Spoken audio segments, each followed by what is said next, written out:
Ladies and gentlemen, welcome aboard Delta Airlines Flight 2998 bound for Atlanta, Georgia, with continued service to Dallas-Fort Worth International Airport.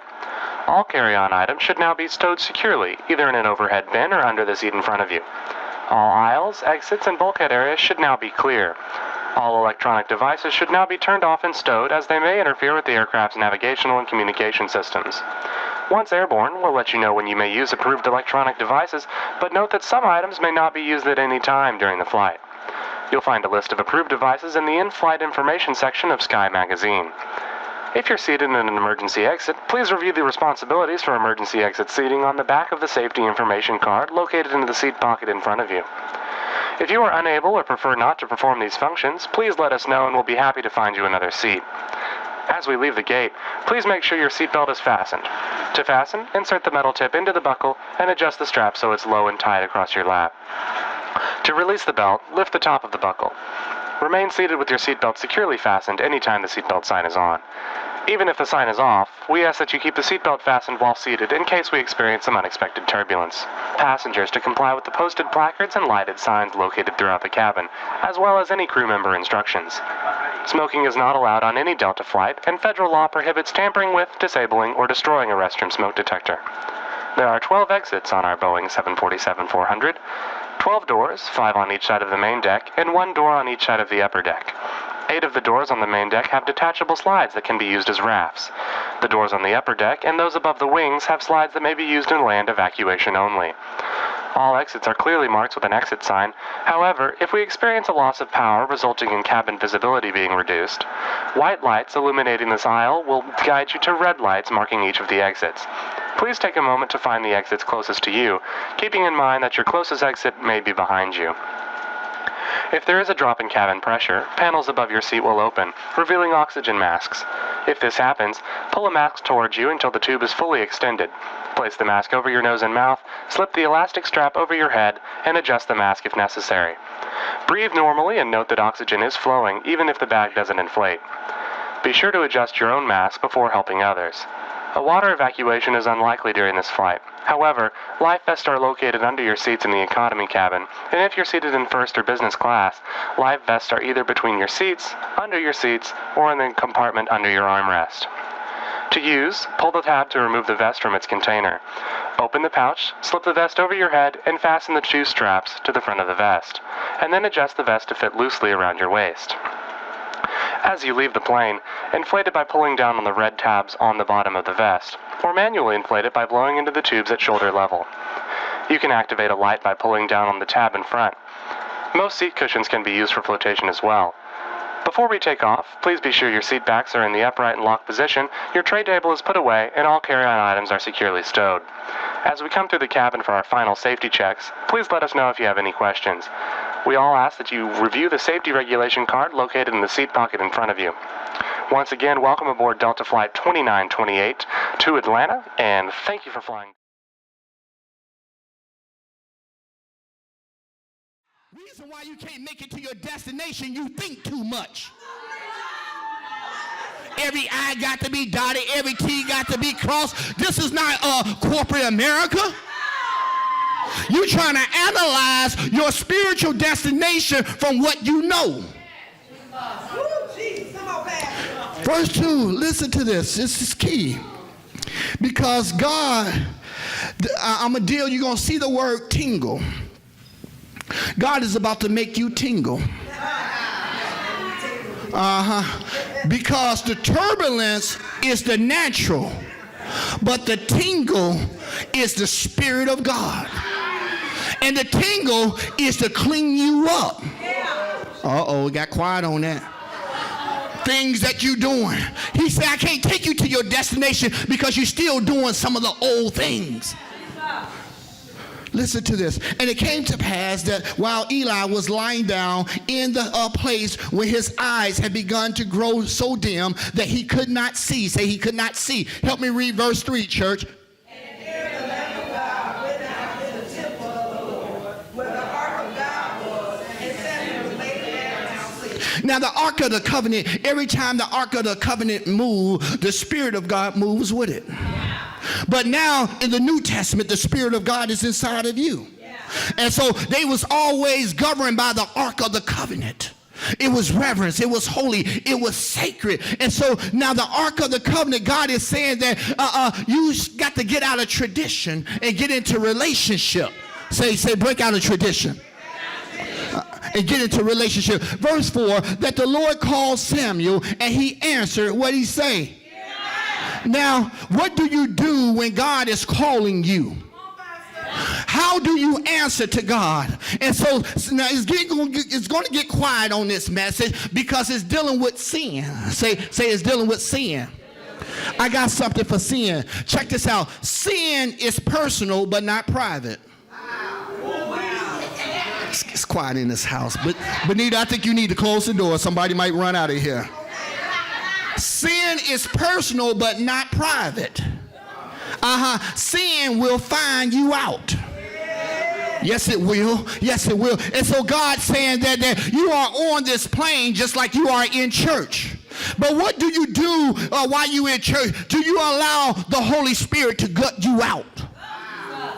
Some of us need to be gutted out in the spiritual. I'm trying to help us get to our destination. The Bible said, lay aside every weight and sin which does so easily beset us. Now God is saying there, now I got a call for Eli now. I got a call for Samuel now because I need him to deliver a message to my people because my people still doing something. And so I'm about to make you tingle. Oh, it's quiet on this aircraft. Let's go to verse 5. So he ran. Help me read, church. Stop right there. You run into the wrong people.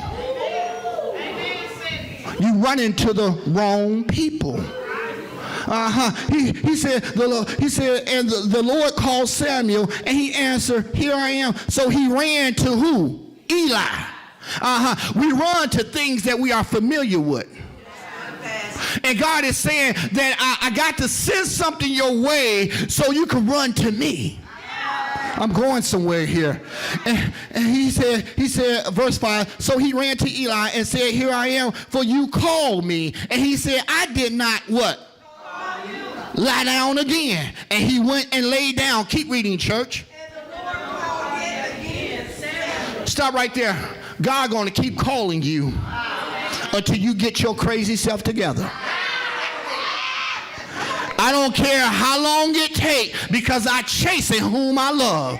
And so God is saying, I want you to get to your destination, but you got to listen to my voice. And it's time for the church be the church. Church has been made a mockery of. Pastors have been made a mockery of. Holiness and sanctification is still right.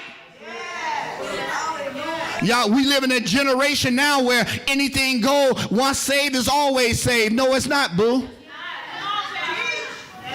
God say, if my people who are called by my name shall humble themselves and pray and seek my face and what? Turn from their wicked ways, then I will hear from heaven, and then I will heal the land, and then I will forgive their sins. Reason why we can't get healed because we still practicing a sinful life. Oh, this flight is quiet. Y'all was screaming all last week. That's quite all right. And that's how it be sometimes because God is trying to deal with the innermost of you. Keep reading, church. Verse 6. Then the Lord what? Call yet again Samuel. Keep reading.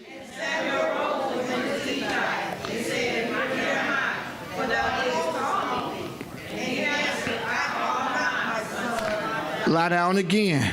Now, when God call you, sometimes you got to say, God, what do you want? You bugging me? You coming after me? You shut up everything. You got me now. What do you want? So here we see that he kept running back to Eli and saying, now here's the instruction. When God called you, you got to talk to him and say, what do you want from me? Isaiah said, here I am, even though I'm undone, but here I am. Am I right, church? He said, he said, here I am, for you called me. He answered, I did not call my son. Lie down again. Verse 7. Now Samuel did not yet know the Lord, neither was the word of the Lord yet revealed unto him. Right. He didn't quite know the Lord. Now God is saying, I'm trying to get acquainted with you. And so while you are on this flight, I want to spend some time with you. And sometimes some destination, if you go to Michigan, you're there in 45 minutes. But if you go to London, it could be 13 hours. And so sometimes we want to go to the short destination. And sometimes God would take you to that long flight because I want to get acquainted with you. So when you land, you will land well and you will know my voice and you won't do goofy stuff. Am I right, church? Let's deal with this. We got to deal with this Adamic nature that stop us from being productive. Don't you know your flesh is craving for the things of the world? Your flesh want to please the things of the world. But God has said, come from among them and be ye holy, for I am holy. I called you out of darkness and brought you into this marvelous light. There's great things I want to show you, but you got to come out. Am I right, church? Amen. Keep reading, church. Verse 8. And the Lord called Samuel again the third time, and he arose and went to Eli, and said, Here am I, but thou didst call me. And Eli perceived that the Lord had called the child. Therefore Eli said unto Samuel, Go lie down, and it shall be, if he call thee, that thou shalt say, Speak, Lord. Stop right there. Say, speak, Lord. Speak, Lord. Come on. I need you to speak to me because people been speaking to me, been telling me wrong things. I need God. Have you ever been to a place in your life where if God don't speak, you about to lose it? Say, speak, Lord. Speak, Lord. Keep reading, church.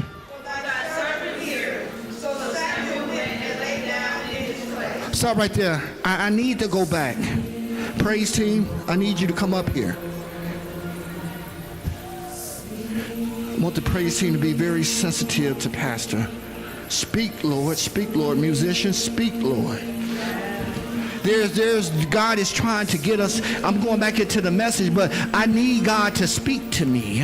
Speak, Lord. Speak, Lord. I need God to speak to my circumstances, speak to my situation. Come on, praise team. We need God to speak into this generation because we can't make it to our destination because of things we've been hearing, the things that people have told us, the people that have rejected us and despised us, people that walked out of our lives. I need God to speak to me so I can land well. My mama left me. My daddy left me. I'm all jacked up. My children, their fathers not taking care of their children. And so God needs to speak to you.